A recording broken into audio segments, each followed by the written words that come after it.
నమస్తే సార్. నమస్తే, కూర్చో. రా వచ్చి నిలబడు. వీటికి రా. మీ హస్బెండా? అవును సార్. తెలుస్తాను మా పాపం. చెప్పండి, ఏం సమస్య? సార్, ఈ మధ్య చాలా నీరసంగా ఉంది. నీరసం రాకుండా కొంచెం బాగుండడానికి ఏమైనా టాబ్లెట్లు రాసింది సార్. ఎందుకమ్మా నీరసము? షుగర్, బీపీ, థైరాయిడ్ అట్లా ఉన్నాయా? అట్లాంటివి ఏమీ లేదు సార్. మరి ఎందుకు వస్తుంది నీరసం అలసట అంతా?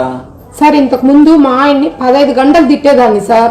ఇప్పుడు 1 గంట తిడతానే చాలా అలసిపోతున్నాను సార్. కాదమ్మా, ఇప్పుడు ప్రాబ్లము మీ ఆయన తిట్టలేకపోతున్నావా లేకపోతే నీకు నీరసం వస్తుందన్నా? ఏంది ప్రాబ్లం? సార్, తిట్టలేకపోతున్నాను సార్. అలసిపోకుండా ఏమైనా టాబ్లెట్ ఇవ్వండి సార్. సరేలేమ్మా, నీకు నీరసానికి మందులు రాసిస్తా. ఈ టాబ్లెట్స్ వాడుకో, సరిపోతుంది. రోజుకు 3 పూట్ల 3 టాబ్లెట్ వేసుకో. 3 రకాల టాబ్లెట్లు వేసుకుంటే చాలు, బాగా బలం వచ్చేసింది. సరేనా? పో, తీసుకుపో. సార్, బాగా శక్తి వస్తుంది కదా సార్. ఇంతకుముందు 15 గంటలే తిరుగుతాండి, ఇప్పుడు 24 గంటలు తిట్టే శక్తి వస్తుంది కదా సార్. 24 గంటలు కాకపోతే 45 గంటలు తిడుదులే.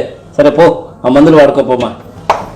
రాయింగా వస్తా, 2 నిమిషాలు సార్తో మాట్లాడచ్చు. వస్తా సార్, చిన్న డౌట్ ఉంది సార్. కూర్చో. నా పొంపు ముంచుతుంది సార్. 15 గంటల సేపు నిన్ను అల్లాడిచి తిట్టి ఏదో సూర్యకాంతం కన్నా అర్థమనంగా తిడుతుంది సార్. మామూలులే. ఏంది సార్ మీరు మళ్ళా మందులు రాసి దాన్ని రెచ్చగొడుతుంది? అయ్యో, నాకు పెళ్ళైంది, మనకు కష్టాలన్నీ తెలుసులేవా.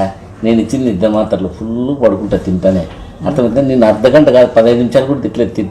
టాబ్లెట్ వేసుకుంటే నిద్ర. అయ్యో అబ్బా, ఎంత సూపర్ సంతోషం మాతో చెప్తుంది. Accept sir. నేను ఒక మొగుడినే, నాకు తెలుసు ఆ కష్టాలన్నీ. సూపర్ సార్, మీరు సూపర్. పో.